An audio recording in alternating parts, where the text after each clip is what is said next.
Well, good morning and welcome to church, First.church. What's good? Hebron, DeMont, Wheatfield, online, Jasper County Jail.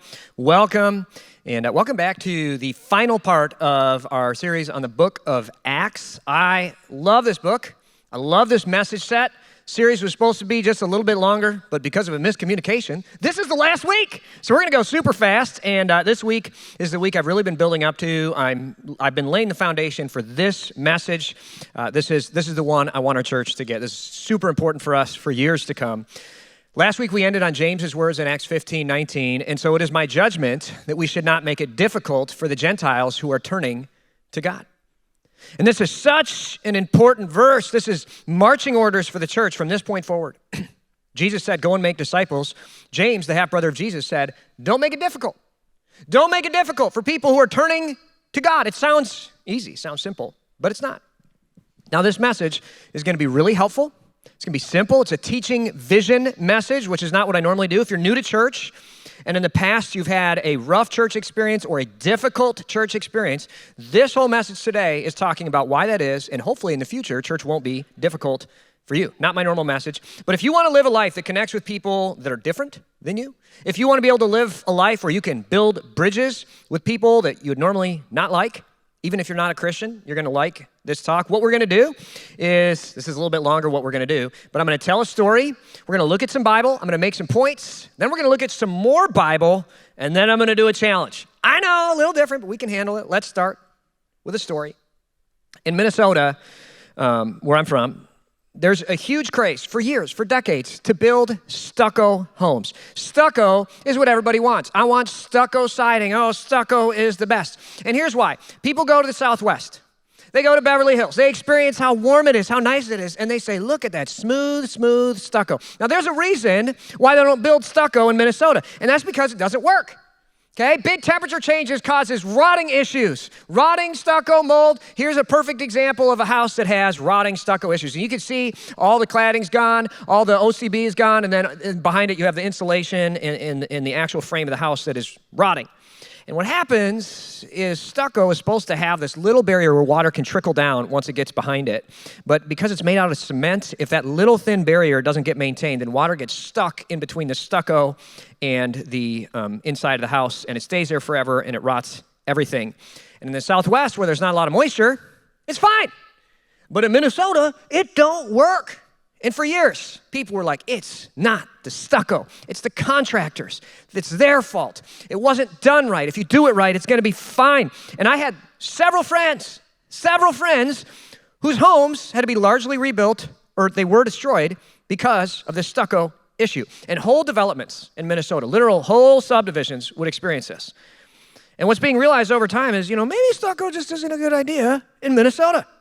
You know what I mean? Like maybe we should stop doing this. Works great in the Southwest. It works great in Beverly Hills. It's awesome. Minnesota, no bueno. That's Spanish for no good, okay? And the problem is people just like that stucco so much because they want to look rich. They want to look good. They're comfortable with it. It feels good to them. They want to keep, so they're still building stucco homes in Minnesota. And it's only a matter of time. It's like, I don't understand.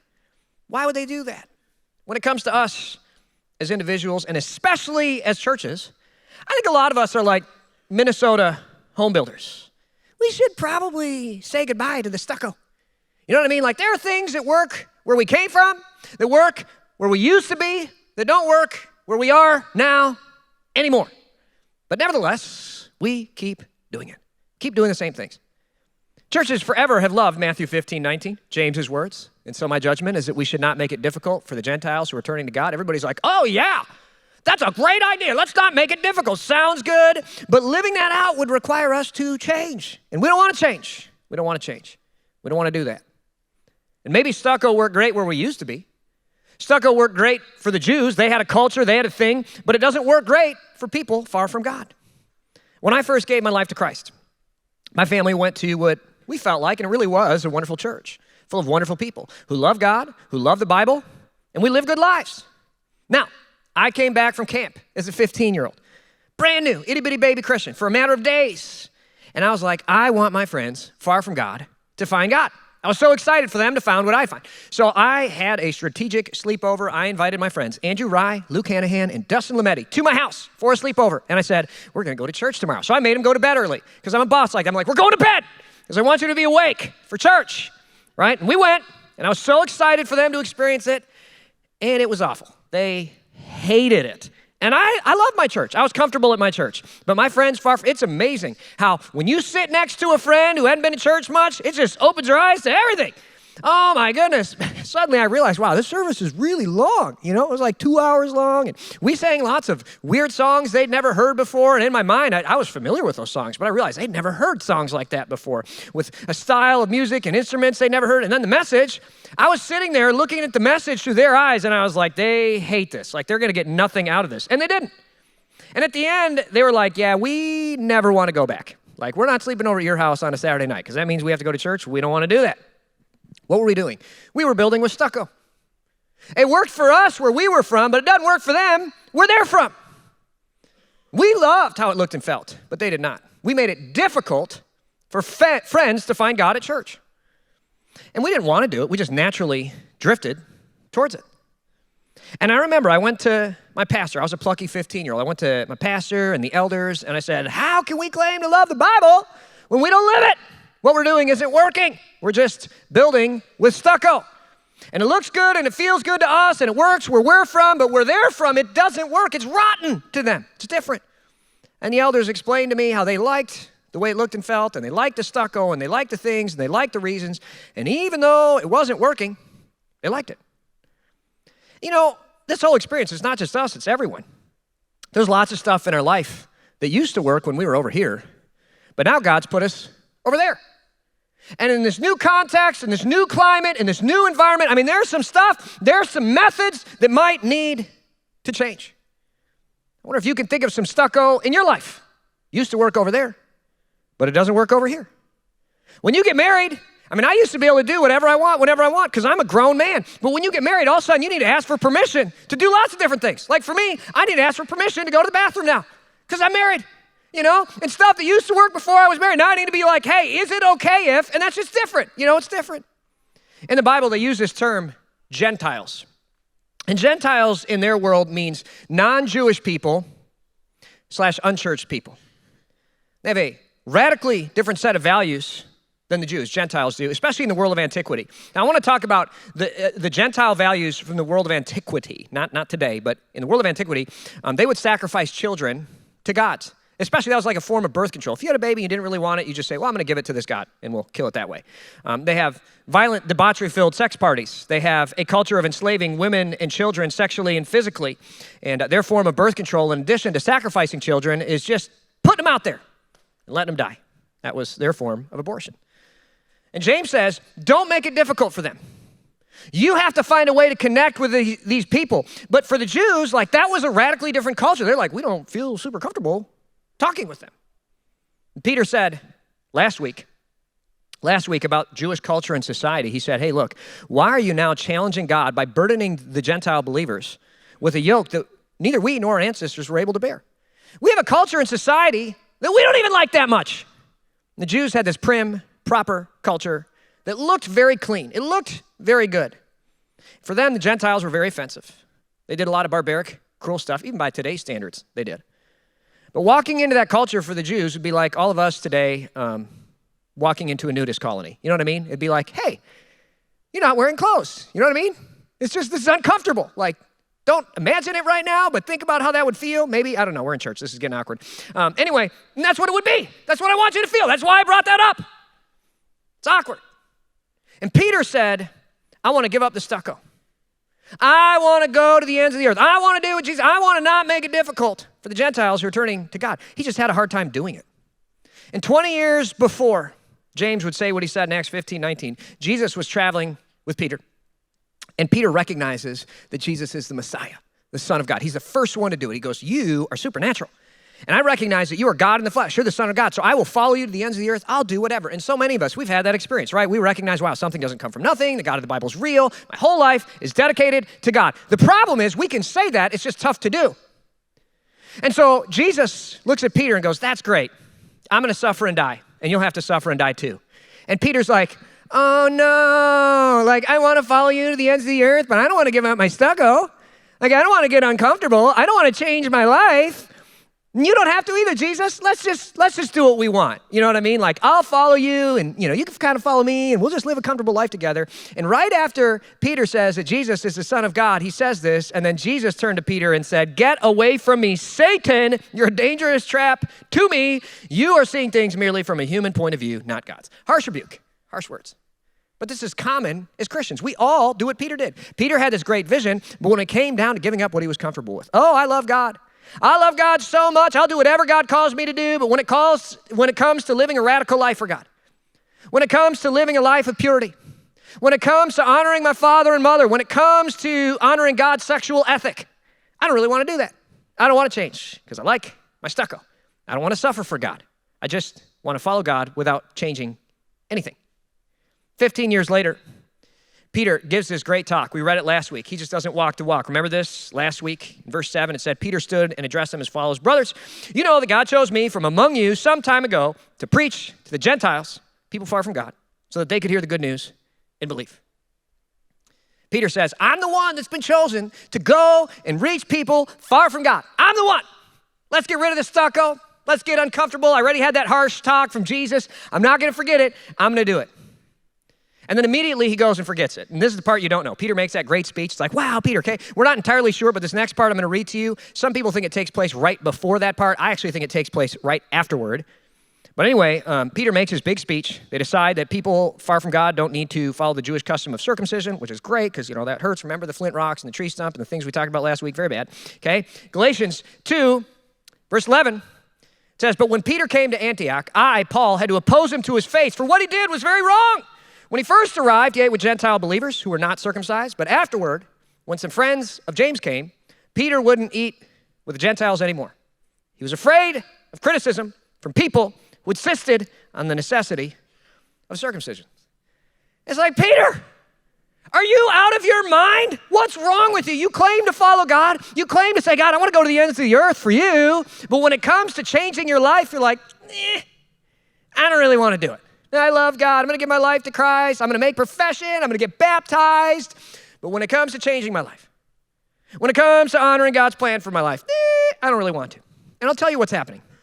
It's so easy to make life, including our relationship with God, about ourselves, about our preferences. God is here for me, for my joy, for my comfort. God's here to worship me.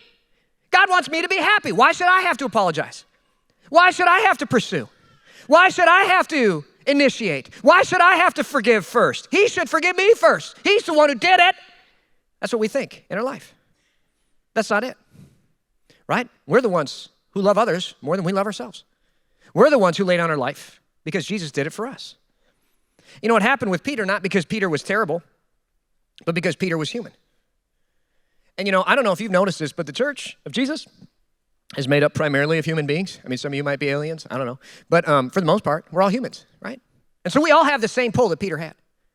It's easy for us to say, God, I'll follow you to the ends of the earth. I'll do whatever you want me to do, but then not really do it because we have to change. So I want to talk specifically in a church context about 3 ways that I see stucco in the church. 3 ways I see stucco in the church. 3 ways that we get stucco. That's a dad joke. Okay, first one. The first misuse of stucco that I see is deep versus shallow language. And this is a really big deal. I want you to get this. I think the church screws this up big time. There's this insult that people will throw around at churches saying, that's just a seeker-sensitive mega church. That's just a shallow church. They're a mile wide and an inch deep. All they want to do is grow. They're just about the numbers. And this statement, I think, is an excuse to protect stucco. And I think it conflates and confuses deep for shallow and shallow for deep. Okay? I think John Hill thinks that a shallow church is a church you come to and learn, but you never have to apply and grow. That's it. You come and learn deep insights. But that's a shallow church to me. What's the ultimate application of Christianity? Turn from sin and tell people about Jesus everywhere. How is a biological animal determined to be an adult? It can make babies and raise them to be adults. How is a person spiritually mature? They can make babies spiritually by winning people to Christ and then raise them up spiritually. Therefore, a deep church empowers Christians to grow into mature reproducers who turn from sin and tell people about Jesus everywhere and make new followers of Jesus. For a long time in college, I went to a church that society calls deep. It was so deep. There were robes. It was very, very, very deep. You went and you learned all the original language stuff, and the pastor would blow your mind with Greek and Hebrew, and you'd hear this stuff and original, and it's just, wow, I never knew that. Every week, wow, I never knew that. So much information. It was great. We got all puffed up on this knowledge that we had. It was sweet. But I wouldn't really leave changing or being challenged by much in my personal life. I just know a little bit more. And you know what? It felt good. It looked good. People would be like, wow, that church is deep. But we were not doing good. People were rotting on the inside. We didn't ever make spiritual babies, which is new Christians. We talked about it. It's not that we didn't sort of kind of try. We tried in our own way with our own stucco-like construction methods. We did what we liked instead of asking, what would this be like for someone far from God? For my friends, Andrew, Dustin, and Luke. And instead of asking that, what we would ask is, do we like it? And so we would sing things and do things that we liked. I remember one of the things, we sang songs about blood, the blood of Jesus. And there is some theological significance to this. Jesus put an end to human sacrifice once for all time. The reason why most societies and cultures and customs have practiced human sacrifice, Jesus put an end to it. If you think that's weird, that people, sacrifice human beings, thank Jesus Christ of Nazareth for doing that. I mean, he's the one who literally did that, and there's significance about that, and it's like, wow, it's amazing, it's powerful. But when you bring a friend far from God, and you sing all these songs about blood, they're like, hey, does anybody else think this is weird? First off, we're doing karaoke and nobody's drunk, and secondly, this song is crazy. We did other things. We did sermons that were impossible for somebody far from God to understand. And it's like, what are we doing? Didn't James say, don't make it difficult? We're making it super difficult. And I bring my friends to church, and they hated it. And so my judgment, James said, is that we should not make it difficult for Gentiles who are turning to God. But we did. We made it super difficult. And a few years later, after college, I started going to what society would call a shallow church. It's a long story how I ended up here, but it was what society would call a shallow church. Shallow. It's hyper-focused on life transformation. And I found my wife there, and my wife gave her life to Christ there, opposite order, but that's the way it worked out. So maybe I'm biased. I like the church. But here's the thing I didn't expect. I went to this church that was seeker-sensitive, and I thought, I'm not going to grow spiritually. But I did. More than any other point in my life. I grew a lot. It pushed me. The shallow church challenged my faith like never before because I wasn't just learning about it. I wasn't just knowing about it. I had to live it. It was very convicting. They say that hard work doesn't really begin until you have kids of your own. And I found that to be true spiritually as well. I will tell you what, everybody underestimates how hard it is to have babies. I was like, oh my goodness, this is so much harder than I thought. And the same thing is true spiritually. And what I found was what society called shallow was actually really deep. And I bet for many of you who have been around churches for a while, when you started coming here for the last few years, I bet you've grown more in your faith than ever before. Because you're actually doing the work. You're applying stuff to your life. Our goal isn't knowledge. It's life transformation. And every week you leave and you're like, oh man, I'm actually going to have to do something. That is frustrating. But that's depth. And I think we need to get rid of stucco by redefining what depth is and what the win is. Because we confuse shallow for deep and deep for shallow. Second area I see stucco is with our attitude towards numerical growth. People ask me all the time, Pastor John, why do we want to grow more and add more campuses? What about the base? What about people who are already here? What about and listen, I want to be clear. I want to be totally clear here. I don't want a big church. I don't want it.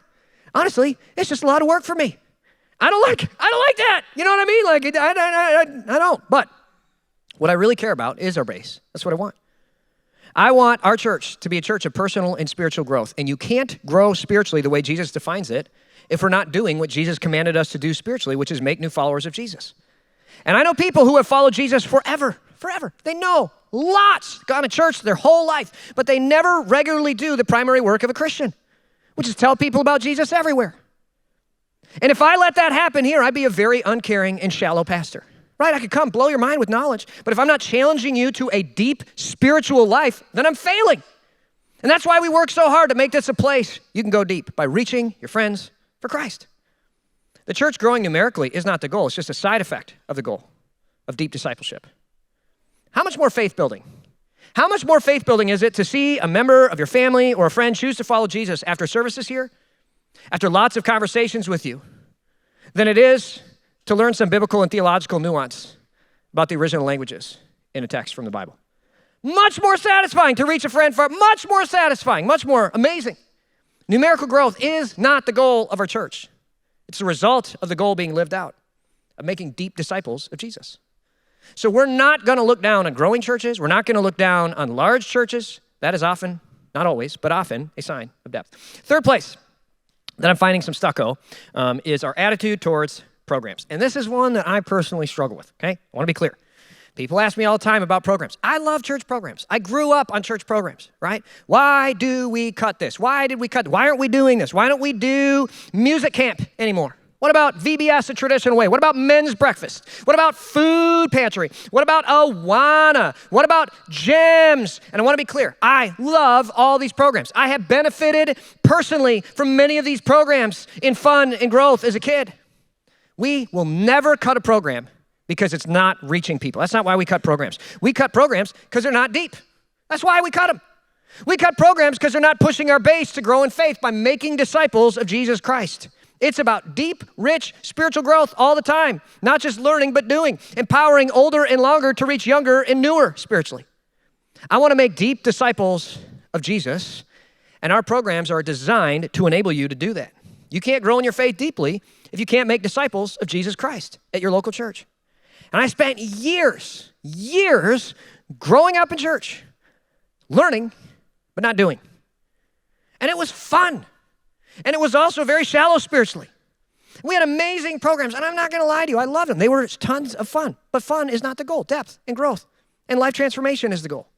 In the words of Jesus, so much of it in my heart was like a whitewashed tomb. And I refuse to let this church become a shallow place where we come and learn but are not transformed. I want to empower Christians to live out their Jesus-giving purpose, putting aside what worked in our past life and embracing what works now, which is making disciples of Jesus. And all this begs a question. Those are my 3 points, but all this begs a question. Why do people in churches keep falling back into the shallow life, the stucco life? And this is a pull for our church. I mean, I feel like as a church, we're always on the brink of becoming shallow again. I mean, it's always a pull just to stop living out the purposes of God. And here's the answer. The answer is simple. It's because it's comfortable and it's easy. Got a question for you guys. This ain't a trick question. This is real. I want you to think about this question. This really matters, okay? What feels better? Getting a back rub by a professional massage therapist for 2 hours or shingling a roof? What feels better? A back rub! It feels way better. I mean, you walk into Dr. Jesus' hands and he and it's like, oh my goodness, you make me feel so good. You make me feel like a natural person. I mean, it's just amazing. Now, in the long run, building things is going to be better. Building a house is going to be more functional. Building a house is going to be more rewarding. In the short run, of course, getting a back rub. What society calls a deep church service, and I call shallow, and again, we have shallow church sometimes. Like it's easy to accidentally do shallow church because it's just, okay? To me, that's like getting a back rub. You know, my wife is Mrs. Everything. I don't know if you knew that yet. Kristen, amazing woman. Love my wife so much. She is actually a certified massage therapist, medically. She went to school for it. That's something she can do, true story. And she can do all kinds of deep things. And one of the things she does for me is called a deep tissue massage. She actually will use her elbow to really get in there, right?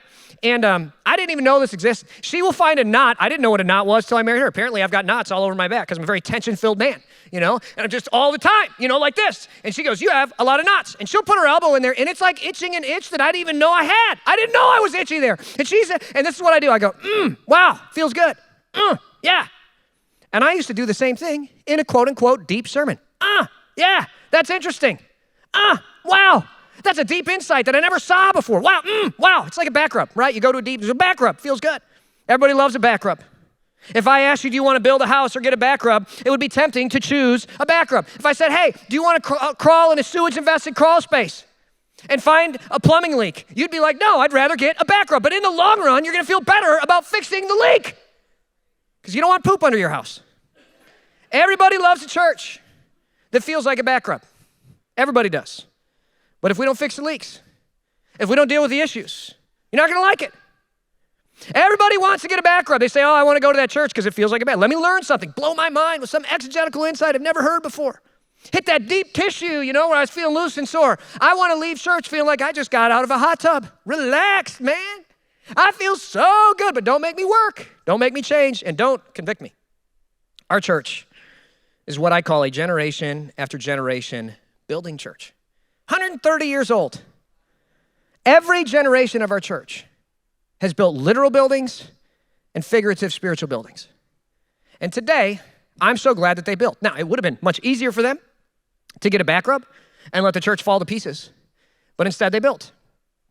And in the long run, I'm really glad that they built.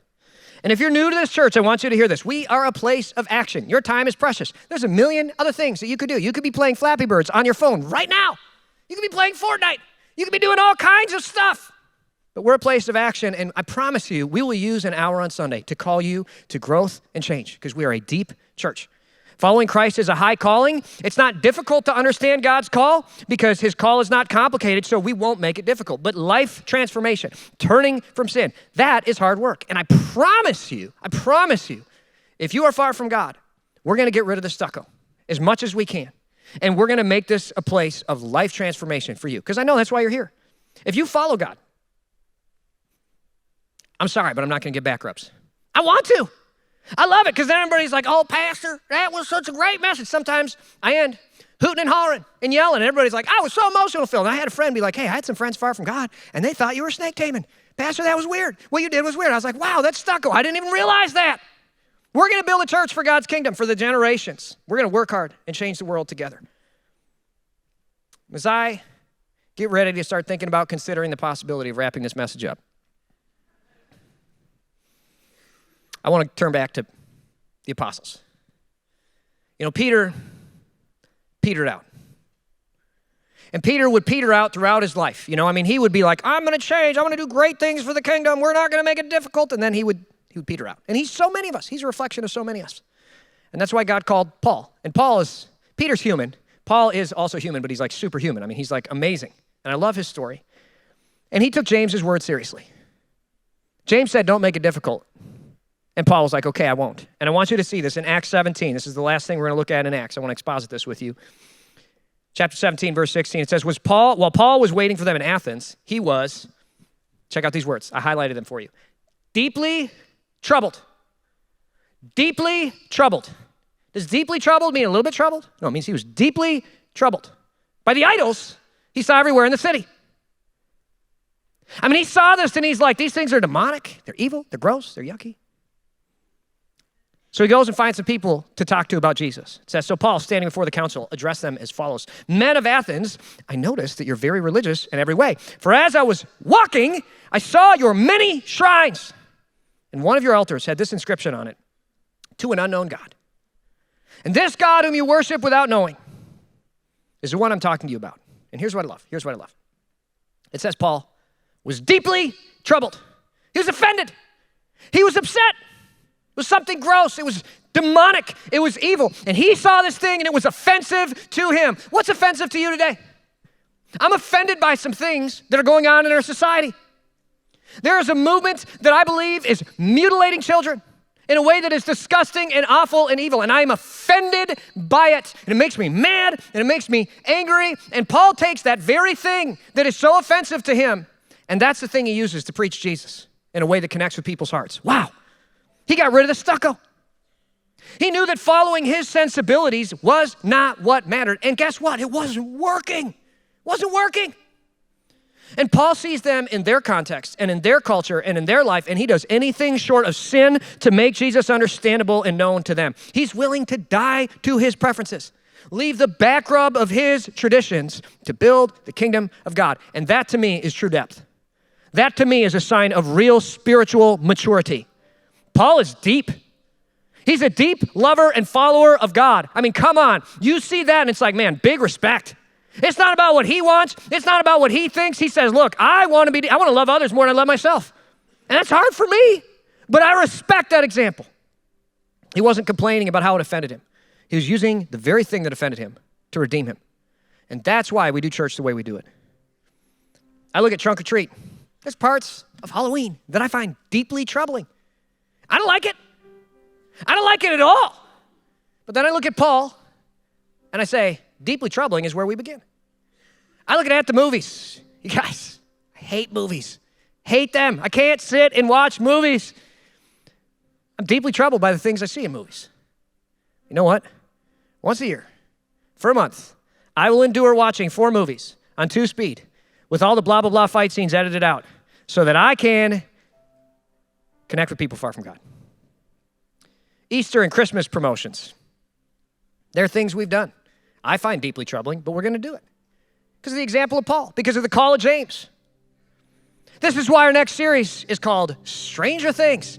Y'all, this is a bizarre TV show. I find parts of this deeply troubling. I'm not advocating for you to watch it. In fact, don't watch it. Right? Now y'all probably going to watch it. Your pastor says, no, that's exactly how it works. Okay? Do watch it. That's your homework. Wait, does he want me to watch it or no? Actually, don't watch it. But many of you might have issues with it. I have issues with it. But the things I find deeply troubling are the things that Jesus redeemed. Doctor came for the sick, not the healthy. And I want to leave our preferences behind and walk into the deep waters with our church, because that's what we are. We're a deep church. We're followers of Jesus, and we don't just learn, we transform and do. 9 years ago, I started pastoring this church with who I call the original 200. We had about 200 with us, and it was an amazing experience because when I got here, I didn't have to do anything. I give all the credit to God, to the previous senior pastor, and to the original 200. Anybody could have shown up, and it was just ready. It was a tinderbox ready to go, you know what I mean? And you guys wanted to go deep, you wanted to pioneer, you wanted to take the land, you were learning, you were ready, you were transforming, and look what God has done.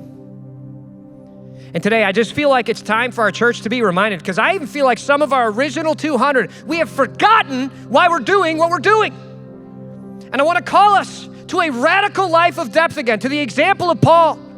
Because I look at the world today, and how many of us are deeply troubled? I am deeply troubled. And that is what Christians specialize in. That is what we do. This is who we are.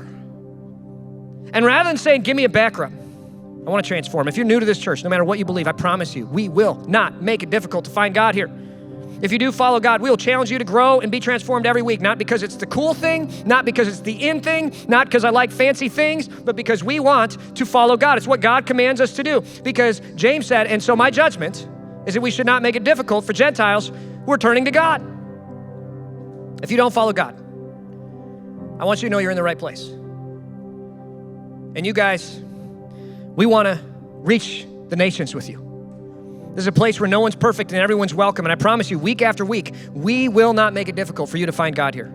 So come back, explore, grow, and get answers. And here's the big thing. If you're far from God, I want to remind you that something doesn't come from nothing. I don't have enough faith to follow the religion of atheism because I know God is real. And if you're far from God, you need an answer for that fundamental question. It's worth figuring out. So engage, an hour on Sunday. If you are a follower of God, I've got 2 questions. 2. I know, that's not that many. I can count to 2 with 2 fingers, not much, okay? First question, this really matters. Where in your life are you clinging to stucco? Where in your life are you clinging to stucco? This is a convicting question. What about God makes you cranky? What about our church makes you a little cranky? I got a lot of things, got a long list of things, and some of it is legit. Some of it's like, we need to change that. But some of it is just stucco. Some of it is just my own preferences. And I need to sit back and think, okay, God, I want to be a deep follower of you like Paul. I want to do what Peter tried to do a lot of times, but didn't. I'm not perfect at it. But I want to identify stucco in my life. And then second question, will you get rid of that stucco? I want to give it to God. And I want to ask our church once more, as we look at this fall season, as we look at where we're going. It's been an awesome 9 years that I've gotten to lead this church. And I've enjoyed it, and it's been amazing. But for generations to come, I want us to be a deep, transforming church. I'm asking you, will you get rid of the stucco? And will you build God's kingdom together with us? Not because it's the trendy thing, not because it's the cool thing, but because it's what God calls us to do. Love others more than we love ourselves. Consider the needs of others ahead of the needs of ourselves. Will you get rid of the stucco, and will you not make it difficult for Gentiles who are turning to the Lord? That's the book of Acts. That's the New Testament. That's the call of Christ. That's making disciples of Jesus Christ. And in your hearts right now, I want you to imagine where that stucco is. And for some of us, it's just a part of our old life that keeps coming back. We need to get rid of it. For a lot of us, it's our attitude towards church. I want to see our church unified again, united around this great calling that God has placed on our hearts. I want to ask you to stand as we get ready to close at Hebron, at the jail, online, and here at Mount Wheatfield. And I'd just like to pray for us right now. God in heaven, just ask that by your Spirit you bring to our hearts places in our life where we have been clinging to the stucco. We just give it to you right now, Jesus. We repent, we give it to you. God, would you just give us the vision that you have for our lives, for this church, for this community, and for this world? We are deeply troubled by many different things. Give us the courage to take action on it. Make us people of radical, supernatural forgiveness, supernatural grace, and supernatural vision where we can see the needs of the world that you have, your heart for the world, and we can be a part of transforming and reforming it in the name of Jesus. All God's people said, amen and amen.